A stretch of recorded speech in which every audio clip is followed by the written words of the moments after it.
Hi and welcome to a new lecture in the RICS SPA Essentials course. This course is crafted in order to help those who want to get chartered under the quantity surveying routes, and it helps the RICS EPC candidates to take their understanding of the different areas of competencies from level 1 knowing, going to level 2 doing, and then ending with level 3 advising. And this lecture is crafted in order to tackle the tendering part. We have agreed to split the procurement and tendering into two separate lectures because of the immensity of the content, and this lecture will tackle the tendering part. And as we have explained in the procurement lecture, procurement and tendering is a core competency that is required up to level 3, which is advising. So starting with level 1, we're going to be discussing the difference between procurement and tendering, and then we're going to be shedding some light on different types of tendering procedures, and then we're going to explain how you can build a robust tendering strategy in place. And then we're going to be jumping to level 2, where we're going to be speaking about how to choose the best tendering strategy for the different procurement routes, and then we're going to be having a comprehensive approach to map out the tendering strategies to procurement routes, and then we're going to explain how the tendering strategies could fit inside the RIBA plan of work stages. We're going to expand on the pre-tender estimate and how to create it, and then we're going to be explaining the tender life cycle, and we're going to be diving deeper inside each and every single stage in that life cycle. And then we're going to be ending the lecture in level 3, which is advising, by giving some further advice to quantity surveyors and cost consultants and discussing some general points for quantity surveyors and cost consultants to be aware of.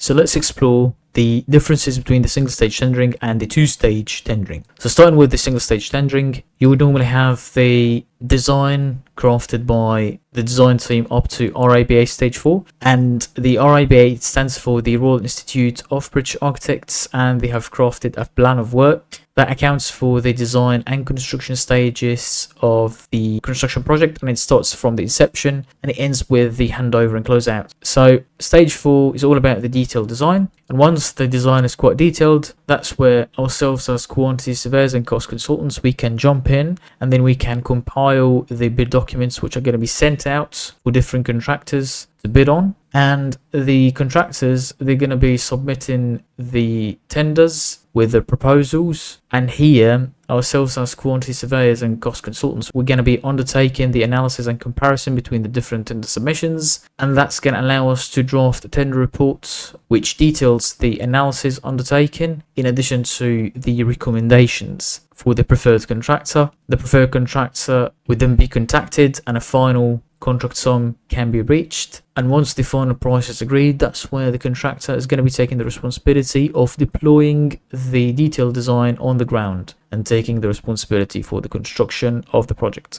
The two-stage tendering is more collaborative, and it relies on, as it says, 2 stages. The design is crafted by the design team up to RIBA stage 2, which is conceptual design, or RIBA stage 3, which is coordinated design, and that's where quantity surveyors and cost consultants are going to be putting these rough designs or conceptual designs in bid documents out in the market, and that's where the first stage is going to happen. The different contractors are going to be submitting their proposals, but not the fully completed proposals. The first stage relies on understanding the different qualifications of the different contractors, the projects that they have delivered, the technical capabilities, the innovation techniques that they adopt, in addition to the CVs of the people, the levels of insurances, and lots of other criteria that quantity surveyors will have to keep in mind. And once a tenderer is chosen to be the preferred contractor, that's where the preferred contractor is going to be working hand in hand with the design team to take the design up to stage number 4, which is detailed design. The contractor will have direct input to the design, whether through meetings with the design team or through a contractor design portion. And then once the design is complete, that's where the final contract sum is going to be reached, because the contractor is going to be able to price following the detailed design. Once that's done, and once the final contract sum is agreed between the parties, that's where the contractor is going to be taking the responsibility for constructing the project on site using the finalized design.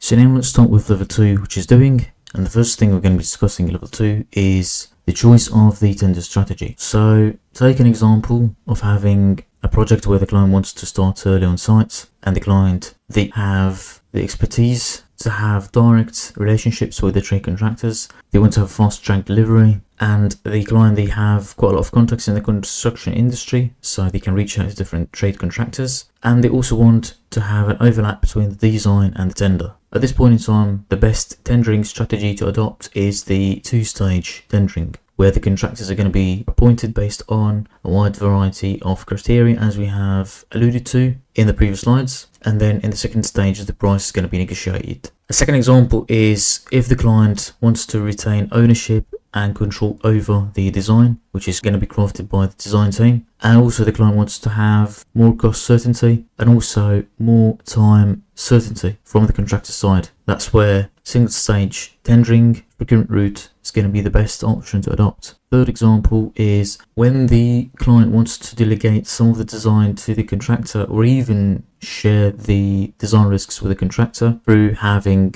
a design and build procurement route. Normally the design team, which is employed by the client, would craft the design up to RIBA stage 2, which is conceptual design, or 3, coordinated design, and that's where the input of the contractor is going to be really necessary in order to take the design up to stage 4, which is detailed design. So that's where two-stage tendering is going to be the best approach, by evaluating different contractors and the proposals of them, and then getting the design up to stage 4 through a BCSA, or pre-construction services agreement, as we have explained previously. And then once that's reached, that's where the price is going to be negotiated with the appointed contractor to reach the best value for the client's money. And this is all for this video, which is meant to be an extended trailer or a teaser. And if you want to have full access to the full length, recorded videos, the notes, the presentations, and the question answer banks, do not hesitate to get enrolled on the APC Essentials course on the APC Mastery Path web portal. And you can make the best use of a coupon code, which is APC35, for a 35% discount. All the best in your APC journey. Thanks a lot for watching, and catch you in the next video.